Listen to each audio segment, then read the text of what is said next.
Aujourd'hui, en fait, je vous parle d'un projet qui me tient à cœur. C'est un package Python open source que je développe pour faciliter la recherche en biomécanique. Euh, En fait, on va faire un peu d'historique en fait, je pense qu'il faut même que je parle de moi-même parce que ça faisait un peu partie des débuts là, des Midi Inter. Fait qu'on on va y aller. On va y aller, tiens, on va partir.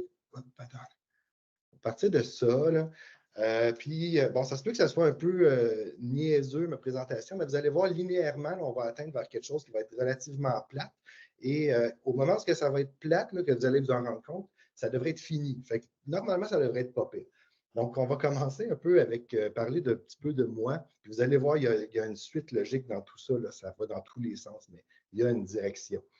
On va parler de moi, on va parler un peu de l'anatomie de mon cerveau là, qu'on va voir ici. Quoi de mieux pour partir un dîner qu'une bonne dissection. Donc, vous voyez, je suis bien classé là, dans la vie. J'ai deux compartiments quand même assez bien établis. J'ai une bonne partie de ma vie qui est dédiée à l'art, finalement. J'ai une grosse composante artistique. D'ailleurs, c'est à la toute dernière minute que je me suis dirigé vers l'ingénierie. Au départ, je m'en allais en musique. Donc, depuis tout petit, j'ai commencé à 6 ans à jouer du piano. Après ça, rendu au cégep. Là, c'était plus les histoires de feu de camp. Amener un piano sur le bord d'un feu de camp, ce n'est pas l'idéal. J'ai appris la guitare. Après ça, j'ai appris aussi le saxophone parce que je jouais dans des bands de jazz, puis c'était cool du saxophone. Un peu plus tard, après ça, je me suis mis à plus composer. Puis là, j'avais besoin de plus d'instruments pour, euh, pour combler les instruments que j'avais besoin finalement pour ce que j'entendais dans ma tête. Fait que je me suis mis à faire du finger drumming. C'est comme des pads là, où est-ce qu'on joue du drum avec des doigts. C'est bien, bien cool. Bien le fun. J'ai des bases en accordéon aussi là, récemment. Donc, ouais, c'est ça. Fait que c'est bien important pour moi la musique. Je pense que Catherine m'en voudrait si je ne vous disais pas que vous pouvez trouver pas mal de mes projets en ligne. Vous allez sur YouTube, vous tapez mon nom, puis vous allez voir, j'ai plein de projets que j'ai faits. Il y en a qui sont sérieux, il y en a qui ne sont pas du tout sérieux avec des vidéos, des animations 3D, c'est ça, des compositions. Fait que, allez, là maintenant, là, c'est peut-être après la présentation. Fait que ça, c'est ma partie artiste. Donc, c'est là où je serais allé si je n'avais pas, à la toute dernière minute, changé pour mon autre composante du cerveau, où est-ce que je suis un robot comme tout le monde. C'est de ça qu'on va parler aujourd'hui, ma composante plus ingénieure. Donc, d'où est-ce que ça vient? Ça vient de loin. J'ai mis le background de Windows 95 ici parce que c'est un petit peu dans ce temps-là là, que ça commençait à être plus, même pas mal avant finalement. Deux affaires qui ont marqué mon enfance. Je ne sais pas si c'est pertinent, là, mais je pense que c'est intéressant. En 5e année, j'ai demandé à mes parents de m'acheter comme cadeau de fête ceci. Puis là, pour certaines personnes qui ont mon âge, peut-être que ça éveille un peu de nostalgie ou c'est juste moi, là, ça se peut. Je suis pas, je suis peut-être un petit peu weird, mais c'est un kit d'électronique, 130 montages en un. Ça vient avec un gros manuel, puis on apprenait à faire de l'électronique avec ça. Pour des enfants nerds, c'était génial complètement. J'ai vraiment beaucoup. On pouvait faire des émetteurs radio avec ça. Je pouvais faire ma propre station de radio qui avait juste la radio au rez-de-chaussée qui pouvait pogner, mais quand même, c'était cool. À la fin, toutes les composantes étaient sautées d'une façon ou d'une autre, donc ce qui veut dire que j'ai beaucoup appris. Donc, ça, l'électronique, c'est parti vraiment très tôt dans mon enfance. Ensuite, rendu au secondaire, en secondaire 2, j'étais allé dans une école bien normale, une école publique là, de reculée, et les ordinateurs qu'on avait n'étaient pas fameux. Donc, on avait ça, c'était des IBM Compact 8086. C'était même pas un 286, il n'y avait même pas de disque dur là-dedans. Donc, évidemment, maintenant, quand on dit les enfants à écran, là, ben, nous, c'était ça. L'écran, c'était ça. Ça n'existait pas. Donc, c'était cool ces ordinateurs-là parce que vu qu'il n'y avait pas de disque dur, ben, il n'y avait rien vraiment à faire avec ça. C'est pour ça que ce n'était pas très populaire, les gens qui étaient au local informatique, dont moi, mais on pouvait apprendre énormément. Donc, quand on bootait cet ordinateur-là, vu qu'il n'y avait pas de disque dur, donc il n'y avait pas de système d'exploitation, donc on tombait dans un interpréteur basic et là, on pouvait écrire une ligne de code, puis une autre, puis une autre, puis une autre. Puis à la fin, on faisait run, là, ça roulait le code qu'on venait d'écrire. Et si on fermait l'ordi, on avait tout perdu, il fallait tout recommencer, mais c'était trippant parce qu'on pouvait apprendre à coder avec ça. Bon, évidemment, la plupart des gens, ils utilisaient plutôt une disquette, puis il y a des petits jeux sur des disquettes, mais moi, c'était mon gros trip là, de programmer comme ça. Ensuite, j'ai découvert QBasic, qui était, ça c'était sur une disquette, puis ça nous permet de sauvegarder nos codes. Ça, c'était pas mal plus le fun. Ensuite, QuickBasic, ça nous permet de compiler en exécutable. Fait que là, on pouvait rouler ça sur n'importe quel ordinateur. Fait que pour partager des jeux qu'on avait faits ou des codes un peu boche avec nos amis, c'était bien cool. Ensuite, j'ai appris Turbo Pascal, ce qui est comme un peu l'évolution logique, là, finalement, qui était une espèce d'hybride entre Basic et C, où est-ce que là, on apprend plutôt avec ça à programmer comme du monde, alors qu'en Basic, c'était plutôt du code spaghetti, là, un peu comme les fils électriques qu'on voit partout ici. Ensuite, rendu à l'université, là, j'ai appris les standards, là, le C, le C++, Java, MATLAB. Et très récemment, j'ai appris Python. Et évidemment, c'est de ça qu'on va parler un peu plus tard là, dans la présentation. Donc, c'est ça. Fait que vous voyez un peu d'où ce que je viens, c'est quoi qu'il y a dans mon cerveau, puis pourquoi que j'ai vraiment une grande attirance envers l'électronique et la programmation. Et c'est ce qui m'a dirigé, disons, mes études.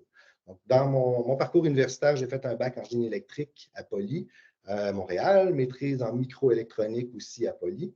Ensuite, j'ai fait un doctorat avec Rachid en technologie de la santé à l'ETS. Et mon doctorat, c'était le développement de ce simulateur-là ici de propulsion en fauteuil roulant. Et évidemment, ça a teinté toute ma recherche là, actuelle, où est-ce qu'on a continué à travailler ensemble et on développe beaucoup plus loin que ce que j'avais pu faire lors de mon doc. Ensuite, j'ai fait, je pense, 2 ans à peu près comme professionnel de recherche au LIO, à l'ETS. Je restais avec la gang, mais j'ai travaillé sur d'autres projets, dont on va parler plus tard d'ailleurs. Ensuite, j'ai fait un postdoc en sciences de la réadaptation à l'Université de Montréal, donc un petit postdoc d'1 an avant d'être engagé comme prof en sciences d'activité physique à l'UQAM. Donc, comme je disais, ce simulateur-là, c'est un peu la pièce centrale de mon développement de programme de recherche là, initial. Donc, en ce moment, je travaille sur le développement de différents simulateurs de fauteuils roulants. Ceux qui sont sur lesquels je travaille le plus proche en ce moment, les 3 sont ici. Donc, il y a celui-ci qui est le simulateur de l'ETS qui est maintenant rendu au CRCHUM. Donc, je travaille avec Rachid là-dessus. On a également à l'Institut de réadaptation Gingras-Lindsay de Montréal, je travaille depuis plusieurs années sur le développement d'un nouveau simulateur avec plus d'immersion finalement. Donc, on a des rouleaux motorisés, on propulse notre fauteuil sur, les roues sont sur les rouleaux. On a un capteur de force en arrière du fauteuil qui est l'input du système, donc ce qui fait qu'on a vraiment un retour de force qui représente quand même assez bien la propulsion en fauteuil roulant. Et tout ça, c'est relié à un système d'immersion virtuelle avec Unity. On a aussi une plateforme d'inclinaison robotique là, qui, comme dans les centres de traction, ça bouge là, dans tous les sens. Ça peut nous donner des chocs, ça peut partir assez hardcore, surtout quand on a des bugs. Et donc ça, on développe ça pas mal activement. Et également, je travaille aussi avec d'autres étudiants sur un simulateur de course. Donc, ici, on a Gabriel, un étudiant à la maîtrise là, qui propulse son immersion là, 3D dans Unity aussi sur une piste d'athlétisme pour vous donner du feedback aux athlètes en fauteuil roulant. Donc, et tout ça, l'idée, bon, vous voyez une couple de mandats associés. L'idée derrière, surtout le WheelSims ici, c'est de converger vers une plateforme de développement de simulateurs qui soit partagée, qui soit réutilisable d'un à l'autre. Sinon, l'autre gros aspect de ma recherche, c'est le développement de roues instrumentées. Donc, j'ai 2 mandats inter associés avec ça. Donc, NextWheel, qui est la conversion des roues Smart Wheel, qui sont des roues commerciales, mais Allô? Est-ce que oui? Ça va? Est-ce que Oui, ça va? OK. Donc, ça va. parfait. Il y a quelqu'un qui a un micro d'ouvert, juste le fermer, s'il vous plaît. Donc, les roues instrumentées Smart Wheels, ça a été la compagnie qui les produisait a fait faillite. Donc, on a un projet là, en cours qui avance très, très bien là, de reconstruction d'un nouveau circuit électronique qui est ici. Donc, ce projet-là, il est pratiquement terminé. Sinon, on développe aussi nos propres roues instrumentées de course en fauteuil roulant. Donc, ici, c'est la version course. Et éventuellement, on se dirige vers un projet qui va où est-ce qu'on va créer des roues standards de fauteuil roulant basées sur cette architecture. Donc, ça, c'est le deuxième gros morceau de ma recherche. Sinon, un autre gros morceau de ma recherche, c'est tout simplement de faire de l'analyse biomécanique de la propulsion en fauteuil roulant. Ça, c'est différents projets qu'on a fait dernièrement qui étaient celui-là un peu plus axé sur le sport. Donc, on a instrumenté un gymnase, on avait des athlètes de tennis qui faisaient des accélérations dans différentes directions et on voulait voir c'était quoi les déterminants de l'accélération. Donc, vraiment de l'analyse biomécanique pure. Et un autre projet qu'on a ici où on essayait de modéliser à partir de l'emplacement de marqueurs qu'on mesure. Donc, comment est-ce qu'on peut reconstruire différents marqueurs alors qu'on est en position assise dans un fauteuil et d'aller estimer la position du centre de masse. Donc, je n'irai pas trop dans le détail parce que je n'ai pas le temps. Mais tout ça, ça nous mène, dans le fond, au corps là, de la présentation. Lorsqu'on veut faire de l'analyse biomécanique, moi, je travaille dans l'analyse biomécanique de la propulsion en fauteuil roulant, mais de l'analyse biomécanique, que ce soit dans n'importe quel domaine, on a pas mal toujours les mêmes choses. On va mesurer du mouvement, on va mesurer des forces, on va mesurer des activités musculaires. On va avoir des données qui viennent dans différents formats, de différents instruments qui ne sont pas synchronisés ensemble, qu'il y en a une fois sur deux, il y en a un qui ne marche pas. Donc, on a des données tout croche et il faut qu'on les assemble pour faire de la grande recherche. Donc, ça, je pense que tout le monde, tous les labos ont ces problématiques-là. Donc, si on veut faire de la recherche qui est cannée, là, disons, on veut savoir je sais pas, on veut appliquer un modèle musculo-squelettique sur un mouvement pour aller calculer des angles articulaires ou des longueurs musculaires, bien, on a des différentes technologies qui existent, qui fonctionnent bien. OpenSim, Anybody, Visual 3D avec Cmotion, il y a des pipelines dans Vicon, il y a du stock qui existe, qui est très, très puissant, qui nous permet de mouliner nos données biomécaniques et c'est super. Mais parfois, ce qu'on a besoin, ce n'est pas ce qui va sortir de ces logiciels-là. Des fois, on veut mesurer la différence, la distance entre un marqueur puis un marqueur qui a été reconstruit à partir d'un corps rigide ou la distance entre un axe puis un autre axe, voire, je dis n'importe quoi, mais souvent, les questions qu'on a quand on est vraiment concret, là, on a des données puis on se pose une question. Souvent, c'est aucun de ces logiciels-là qu'on va avoir besoin. Et là, il va falloir qu'on programme nos affaires nous-mêmes. Donc, juste m'assurer que j'ai tout dit. Donc, parfois, les logiciels sont super complexes, mais trop complexes pour nos besoins. Des fois, ça va manquer de versatilité. Si vous voulez rajouter un marqueur, mais que votre modèle, il n'y a pas de marqueur, ben, est-ce que ça va encore fonctionner? Il n'y a pas ce marqueur-là. Est-ce que ça va encore fonctionner? Les conventions d'angle, on va en parler tantôt, les angulaires, par exemple, les façons d'exprimer des angles. Est-ce que tout le monde respecte les mêmes conventions? Des fois, ce n'est pas clair. Des fois, on n'a pas de gold standard. Pour la marche, on a des gold standards. Pour le membre supérieur, pas vraiment. Fait, comment est-ce qu'on traite nos données quand on n'a pas d'outils qui respectent un gold standard parce qu'il n'y en a pas? Et des fois, dans notre labo, les données qu'on va mesurer ne sont pas au même format que les données qui sont attendues par les logiciels.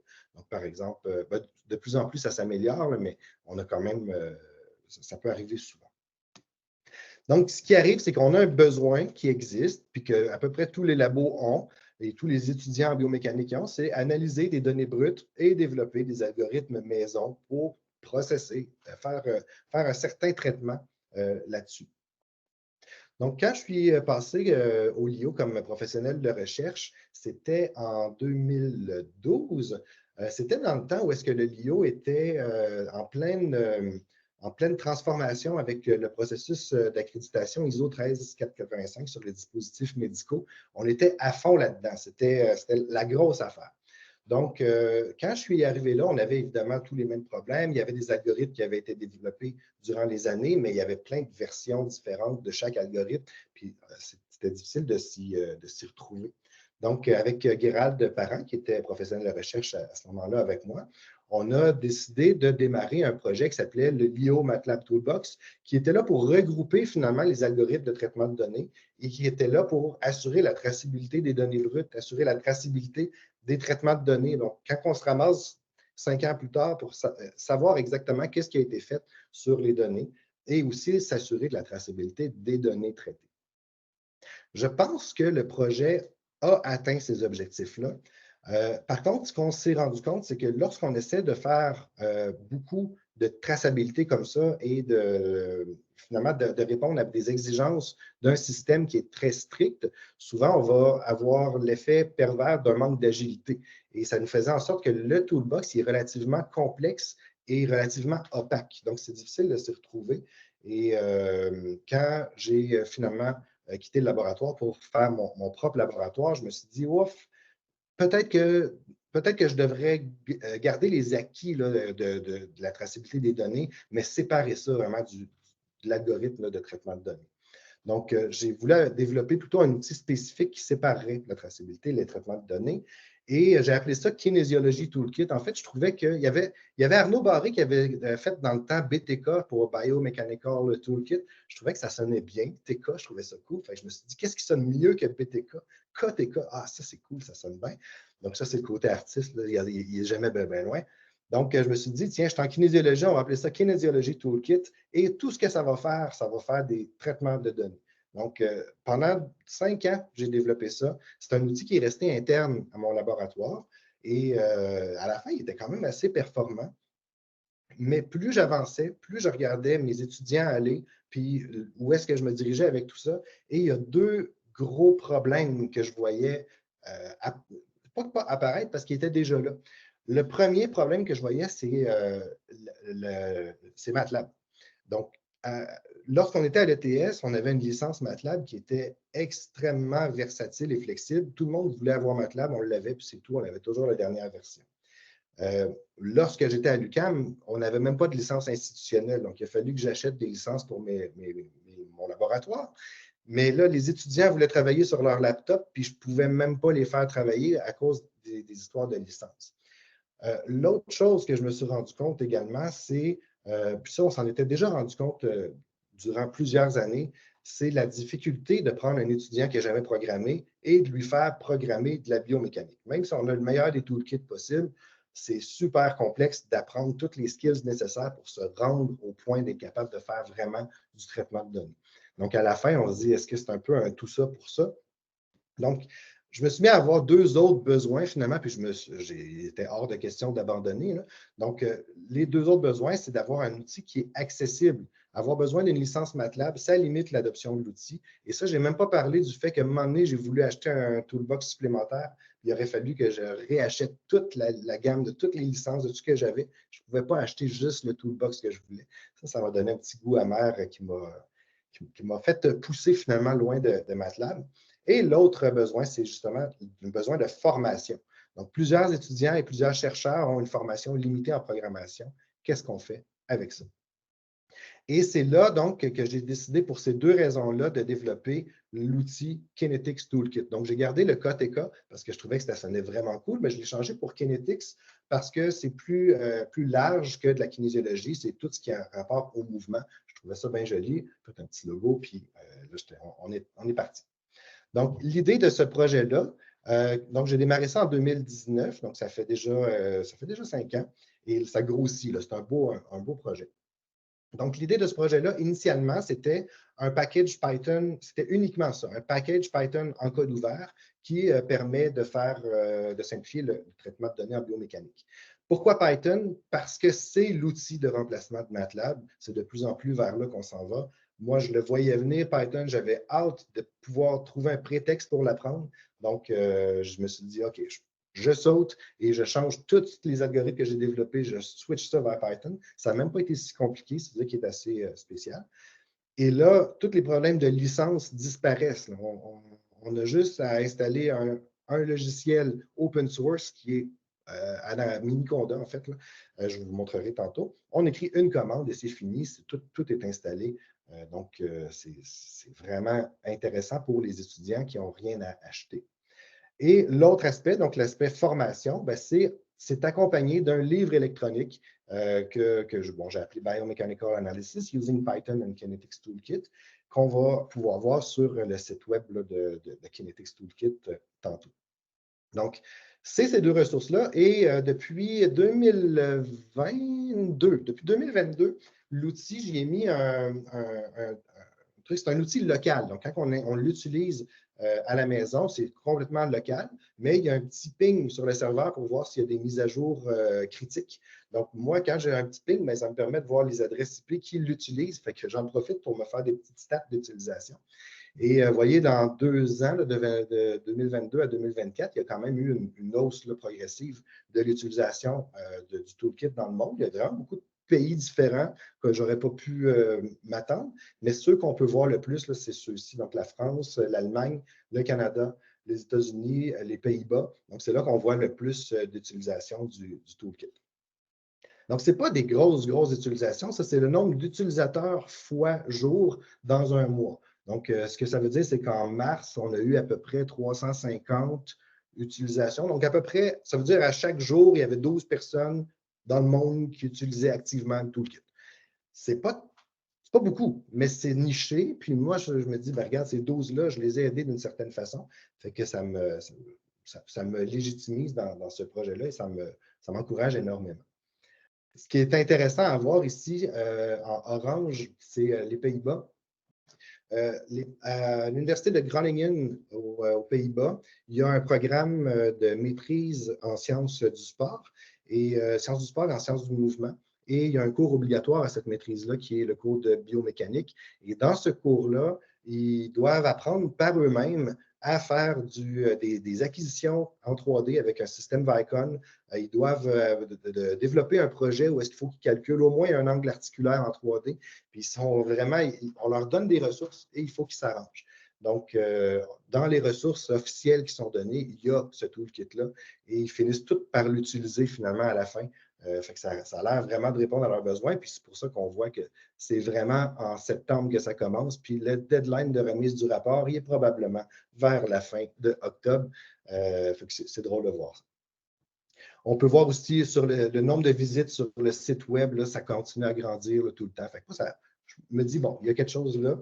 Fait que, donc, aussi bien continuer. Donc, quand on veut apprendre Python pour faire de la biomécanique, on a une coupe d'affaires à apprendre. On a Python comme tel, là, donc comment ça marche, comment est-ce qu'on fait les variables, l'arithmétique, les conditions, les boucles, donc tout ce qui est vraiment le code Python.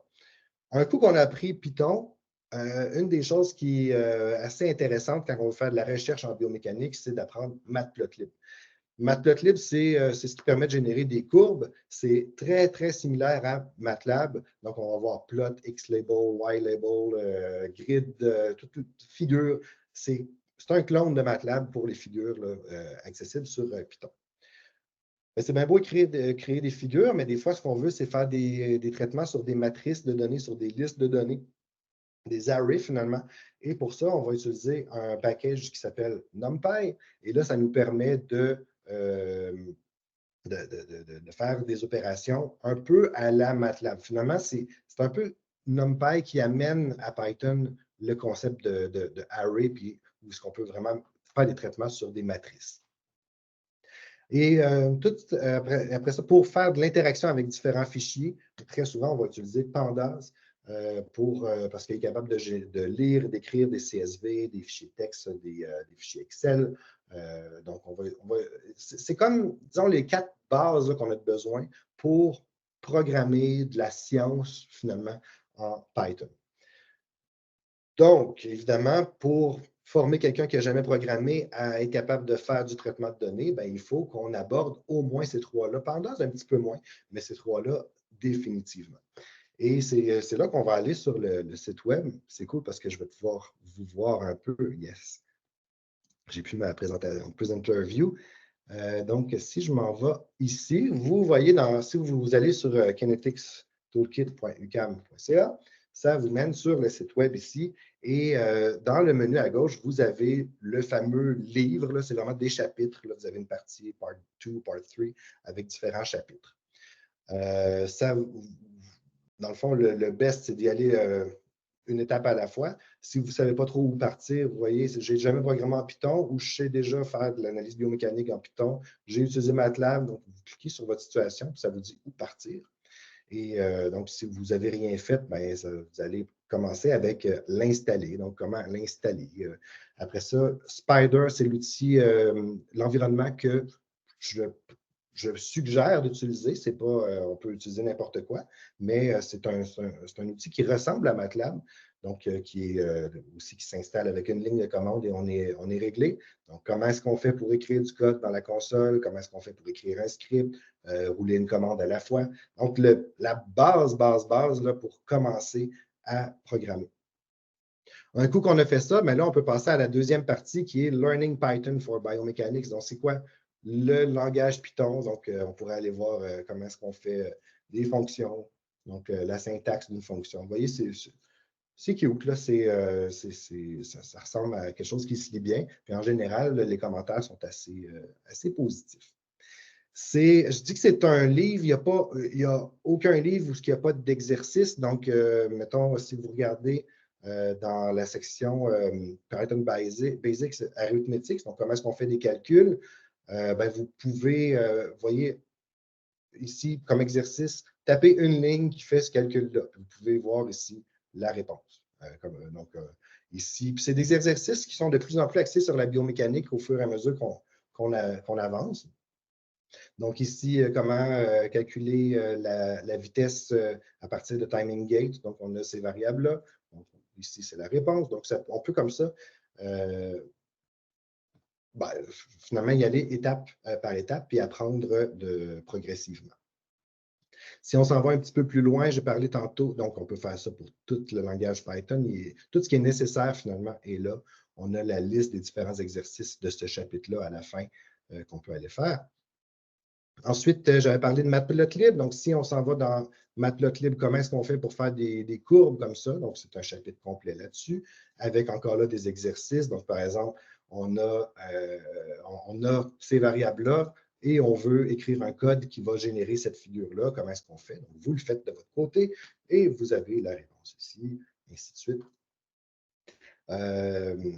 NumPy, comment calculer? Vous voyez, on a des positions ici et on veut avoir un array qui va représenter la vitesse, l'évolution de la vitesse à partir de ces positions-là. Donc, on a une petite représentation ici de qu'est-ce qu'on veut faire. Donc, cette position-là, moins cette position-là, sur ce temps-là, moins ce temps-là, ça va nous donner le premier index de la vitesse et ainsi de suite. Donc, on fait le calcul et après ça, on fait le code et voici la réponse. Donc, on peut arriver comme ça progressivement à maîtriser de plus en plus le code pour faire de l'analyse biomécanique. Là, on n'est même pas rentré dans le toolkit dans KTK encore, c'est vraiment juste comment faire de l'analyse biomécanique, puis peut-être que c'est suffisant pour la plupart des gens.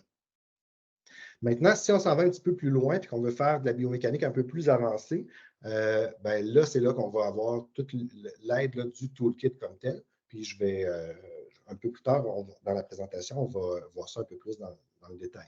Ce que je veux voir, entre autres, ce que je veux vous montrer, c'est qu'il y a un des concepts en analyse du mouvement, c'est l'analyse du mouvement en 3D qui est assez compliqué à maîtriser. C'est quoi comment est-ce qu'on exprime des points dans l'espace, je vois une question de Sylvie, je vais y revenir, je vais continuer. Super bonne question d'ailleurs. Donc, comment exprimer des points dans l'espace, des vecteurs, des frames pour représenter des orientations. Donc, voilà. Donc, tout ça, c'est expliqué. Donc, vous voyez, on part avec des exemples en 2D. Donc, c'est quoi un système d'axe local par rapport à un système d'axe global? Si on veut continuer, c'est quoi après ça? Ben, comment est-ce qu'on exprime ça sous forme d'un frame? Donc, vous voyez les matrices 4x4 là, de transformation rigide, ça vient d'où? Donc, c'est carrément un cours de biomécanique short là, quand même, mais qui nous explique un peu pourquoi à la fin, on va avoir des séries de matrices 4x4. Ça représente quoi en réalité?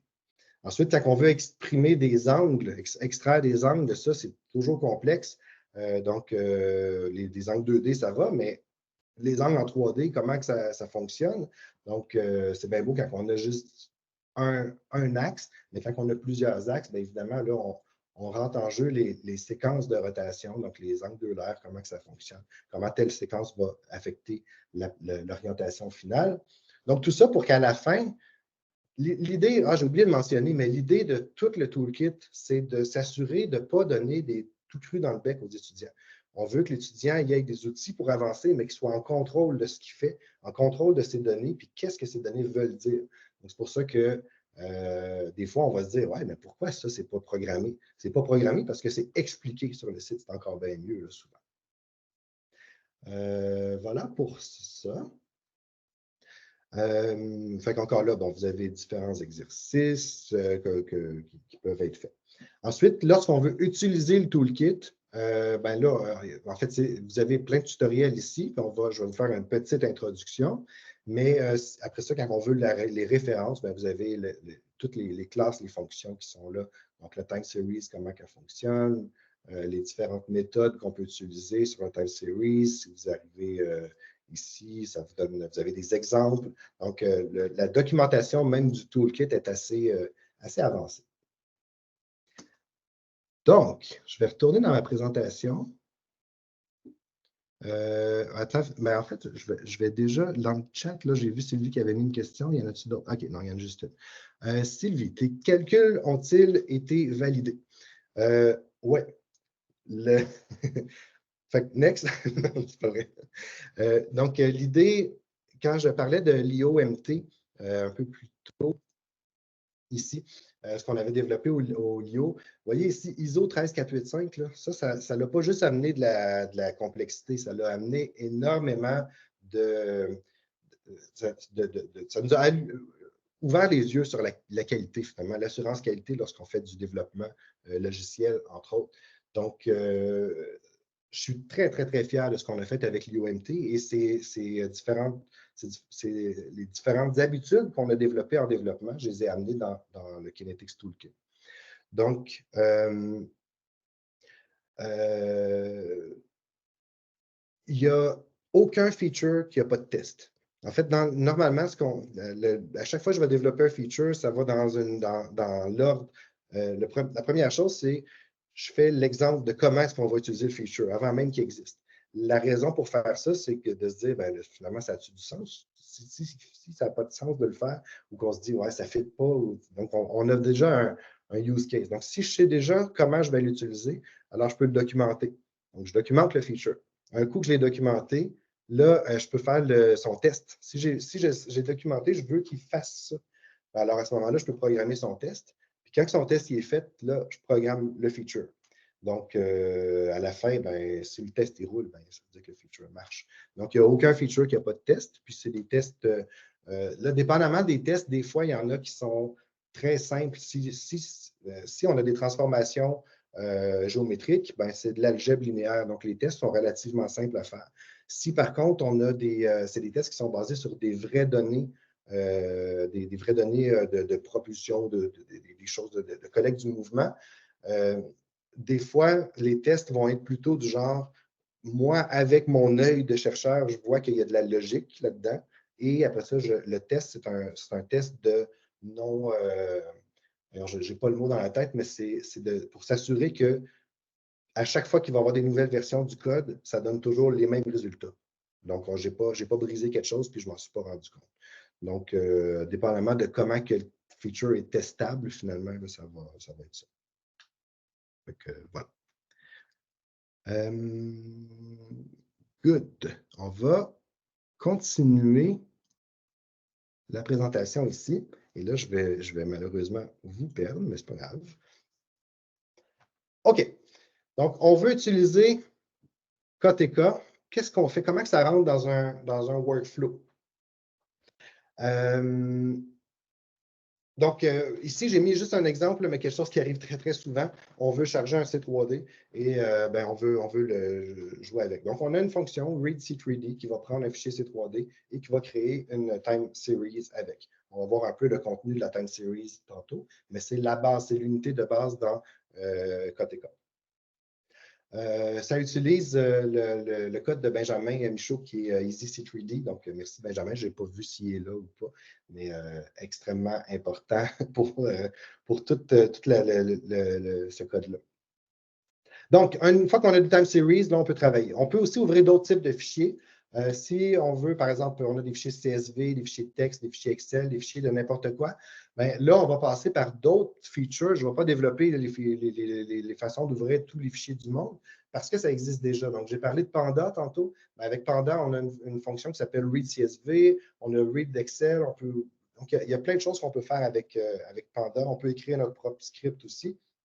L'idée, c'est qu'à la fin, si on a un array ou un data frame, ben, on peut créer automatiquement une time series à partir de ça, ou à partir d'une liste ou n'importe quoi. C'est assez simple là, de transformer des valeurs qu'on a chargées, une variable finalement de données, en une time series. On fait juste faire time series, puis on met le contenu ici et ça nous la crée. Un coup qu'on a nos time series, ben là, on peut les afficher, mettre des events dessus et autres. On peut aussi, si c'est des marqueurs ou des frames, on peut les voir dans un visualisateur 3D qu'on va voir tantôt. On peut également les traiter, donc on peut faire du filtrage, border word, smooth, dérivé. On peut découper, synchroniser des time series, mettre des events, combiner, séparer, détecter des cycles, normaliser des cycles, faire des opérations géométriques, donc prendre des coordonnées globales puis les mettre dans un repère local, extraire des angles pour faire de la cinématique. Si on a des corps rigides avec des marqueurs, puis qu'on veut faire du probing d'un point, puis le mettre en relation avec un autre, puis reconstruire ce point-là, ou enlever des marqueurs qu'on aurait perdus en cours de route, donc l'occlusion de marqueurs, les reconstruire à partir de clusters. Donc, on a des fonctions pour faire ça. Et là, ça, on est tout le temps en train de traiter des time series, mais l'idée, c'est d'intégrer ça dans un workflow de laboratoire. Donc, à la fin, il faut qu'on soit capable de sauvegarder nos affaires. Donc, on a le Write C3D. On peut recréer un C3D basé sur nos nouveaux marqueurs qu'on aurait pu traiter. Ou on peut utiliser encore là, on peut créer un data frame et utiliser Panda pour recréer un CSV, Excel ou aller vers autre chose. J'ai un petit projet on the side là, d'être compatible également avec les fichiers qui sont utilisés par OpenSim pour faciliter l'utilisation d'OpenSim avec KTK. Ça ne sera pas vraiment compliqué. Donc, ça, c'est qu'est-ce qu'on fait? Comment on intègre le toolbox dans un workflow finalement. Donc, on va voir un petit peu c'est quoi le time series. Ah non, j'ai oublié de mentionner. Il y a une autre affaire qui est tu sais, dans MATLAB, on fait save, puis ça nous fait un fichier .mat, puis on est content, on n'a pas besoin de se poser de questions. Dans Python, c'est pas mal plus compliqué parce qu'il y a tellement de styles de fichiers qu'on peut utiliser. Donc, j'en ai pas créé un parce que c'est juste un fichier JSON qui est zippé, mais j'ai fait une fonction qui s'appelle save puis load pour qu'on puisse juste sauvegarder nos affaires, puis on va pouvoir les charger. Ils vont être exactement pareils sans qu'on ait besoin de se poser comme question c'était quoi qui était sauvegardé à la base. Donc, on va pouvoir voir si on a du temps, on pourra regarder voir ce qu'il y a là-dedans, mais c'est complètement ouvert. Si on dézippe le fichier, c'est un fichier JSON qui est un fichier texte qu'on peut ouvrir dans MATLAB, qu'on peut rouler dans n'importe quoi en fait.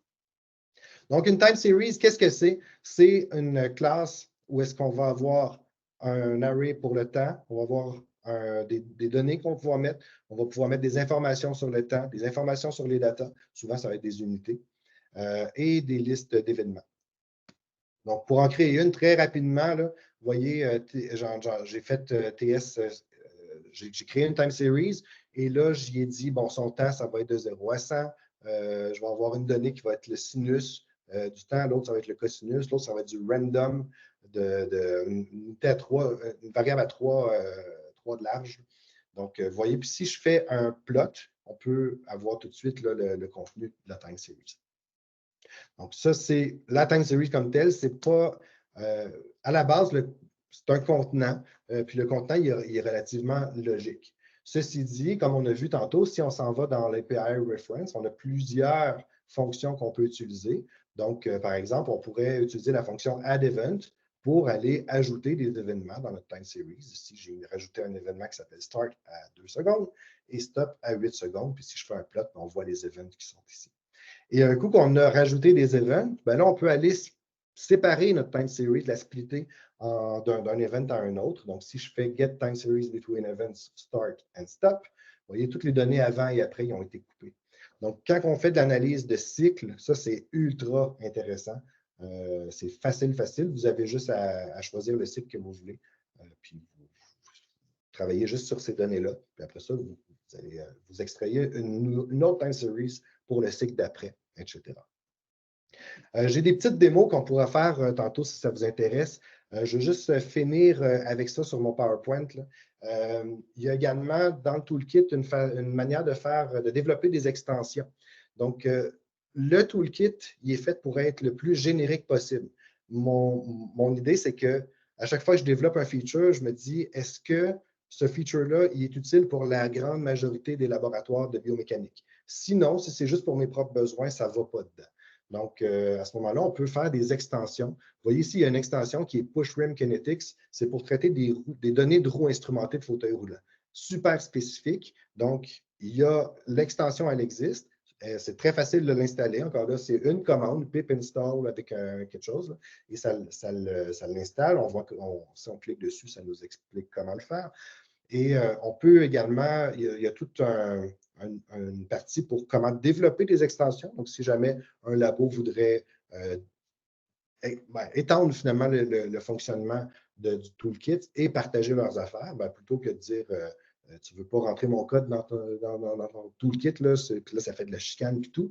Non, on développe une extension. Puis si l'extension devient générique, devient super utile, là, on l'intégrera dans le code.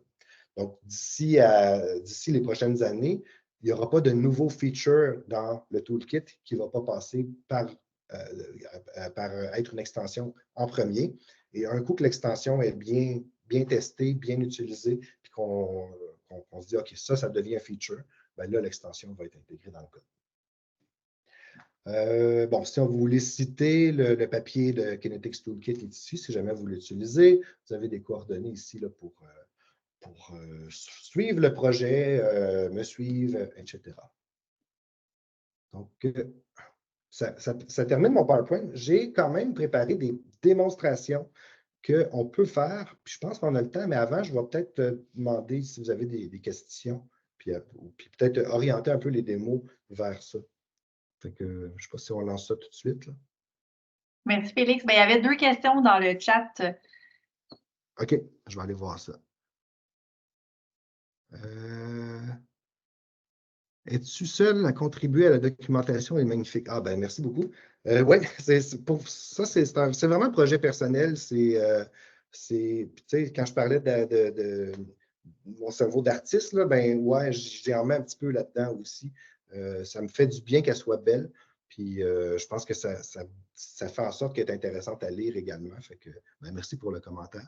Si jamais il y en a d'autres qui veulent contribuer, ça serait vraiment génial, surtout que je le sais qu'il y a des typos là, un peu partout. Là, puis l'anglais, moi, ce n'est pas ma première langue. Fait que ça se peut qu'il y ait des choses tout croche. Fait que c'est sûr que ça peut être intéressant là, si vous voyez de quoi. Est-ce qu'il y a une section sur comment traiter les données EMG? S'il n'y en a pas, j'ai déjà eu la volonté d'en faire, ça, c'est sûr. Il n'y a pas de module d'EMG. Au début, en fait, j'avais démarré un module EMG au départ. Puis ce que je me suis rendu compte, c'est que finalement, de l'EMG, qu'est-ce que c'est? C'est une time series avec des données qui bougent là-dedans. Si on veut voir l'amplitude, finalement, l'enveloppe du signal, mais qu'est-ce que c'est? C'est juste 3-4 fonctions de filtrage. Et à la fin, on se ramasse avec des time series qu'on peut vouloir peut-être segmenter. Donc, toutes les fonctions de traitement d'EMG sont déjà là. On n'a pas besoin d'un module dédié à l'EMG. Maintenant, je pense que dans Analyzing Time Series, je suis pas mal sûr que, oui, Exercise Filtering EMG Data. Donc, il y a un exercice là-dessus. Ah, c'est quelque chose que j'ai oublié de mentionner. Tous les fichiers du livre, tous les fichiers de données sont downloadables. Donc, si vous écrivez ce code-là, le fichier qui est utilisé pour générer ça va être downloadé sur votre ordinateur. Vous pouvez le charger et ça fonctionne. Vous tapez ça direct dans votre code sans rien faire d'autre, ça va faire ça. Puis là, un coup que vous avez ça, là, vous pouvez travailler avec, suivre les exercices. Donc, fait que oui, ça, on a un exercice ici sur comment filtrer ça pour aller chercher l'enveloppe, justement. Peut-on traiter de l'AMG? Ben, ça, c'est ça. Comment faire du batch processing de plusieurs fichiers? Bon, ben, l'idée, c'est de le faire pour un. Donc, ça c'est des concepts, des choix de laboratoire, finalement. Puis, c'est Philippe, ouais, c'est sûr que toi, je pense, c'était quoi? C'était un truc, ton truc de MATLAB, Biomechazoo, c'est ça. Donc, qui est vraiment basé sur, justement, du batch processing, alors que moi, non. Donc, l'idée, ouais, c'est ça, c'est ce qu'on fait toujours au laboratoire, c'est en premier lieu, nos données, tout le traitement manuel qu'on va avoir à faire sur nos données, donc aller identifier des events, aller couper du stock qui ne marche pas, on va le faire. Après ça, on va aller sauvegarder ça. Mais ça, ce n'est pas nécessairement le toolkit qui va faire ça, c'est plutôt nos pratiques de laboratoire. Mais on va aller sauver nos fichiers de façon à ce que ça soit clean.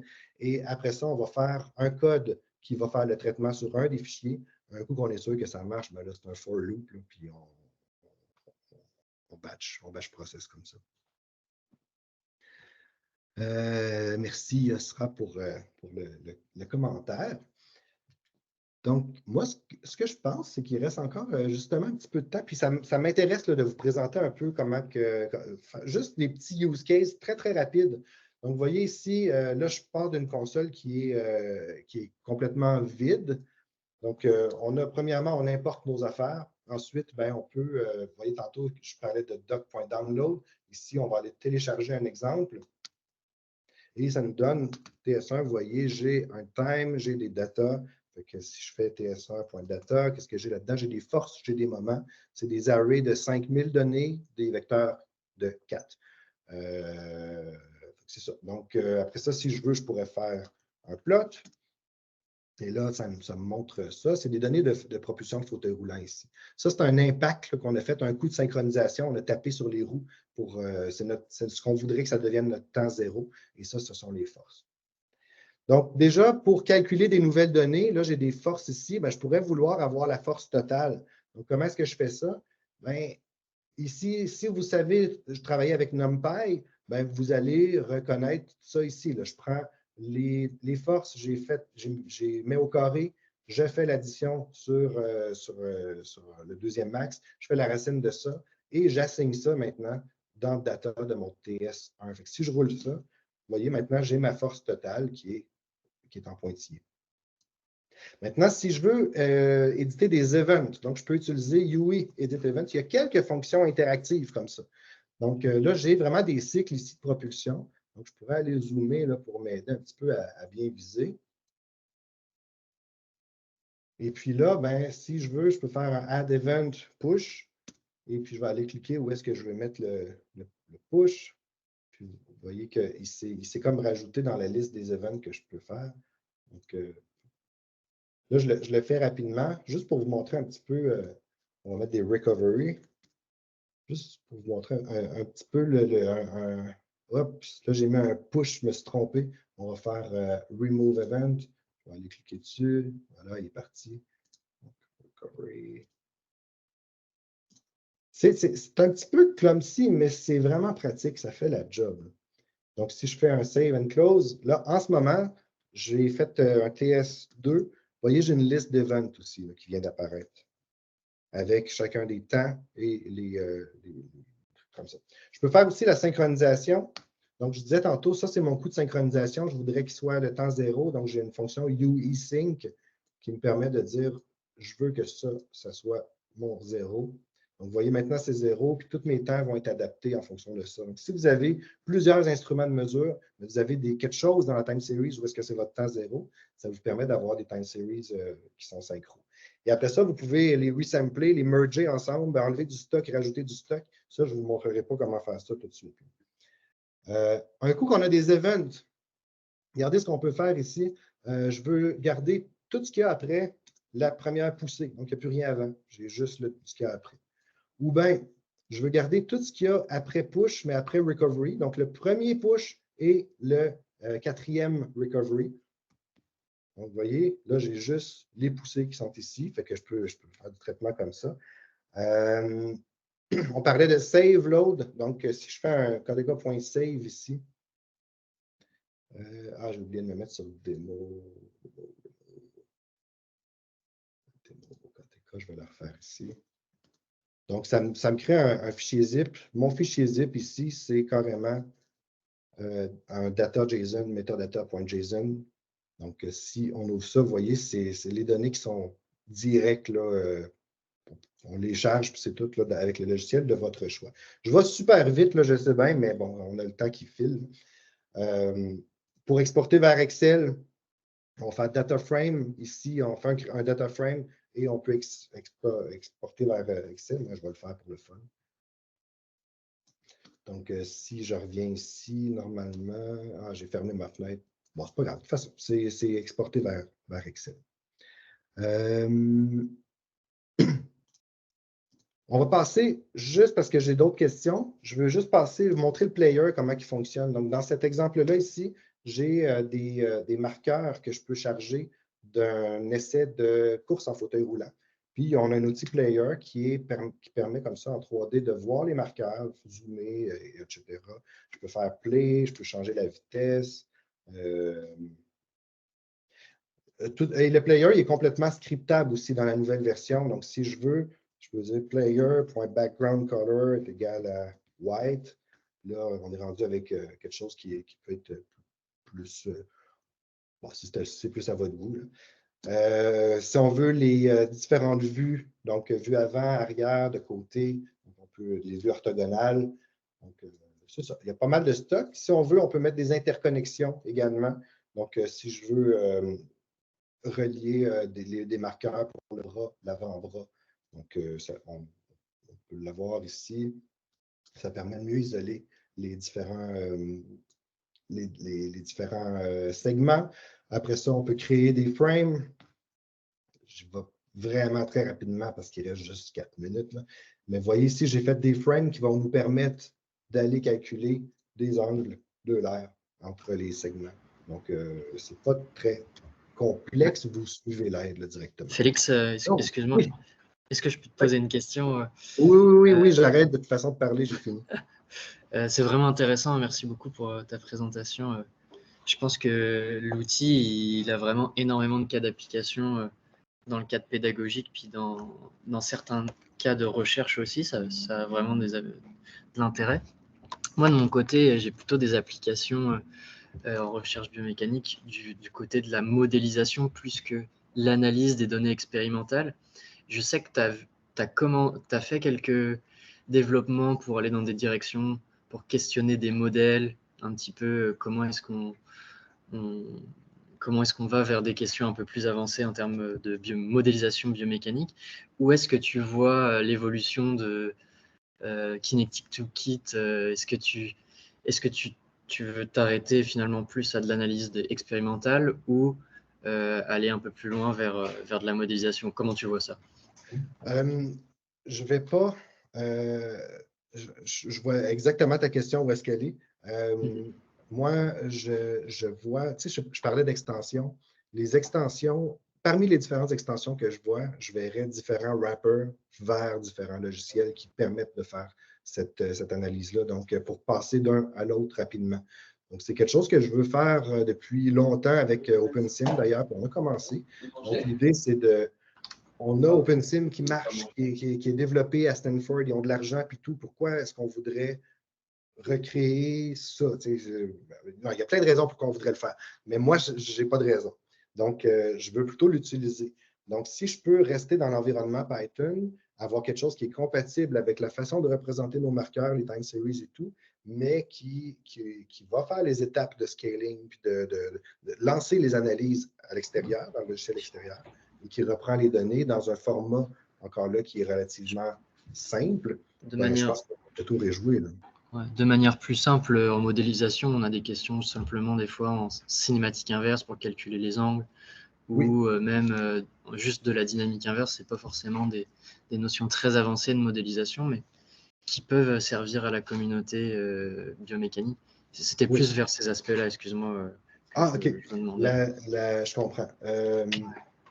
Sans aller vers du musculo-squelettique, voilà, c'est ça. Ouais, je pense pas mettre des modèles rapidement là-dedans. Je pense qu'il y a beaucoup de choses à faire avant de se rendre dans les modèles. Donc, cinématique inverse, peut-être pas. Dynamique inverse, ben ça dépend si tu le vois avec un modèle ou pas de modèle.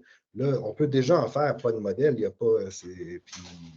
Mais avec un modèle, ben là, non. On va utiliser les outils qui sont faits pour ça. Merci. Merci Félix.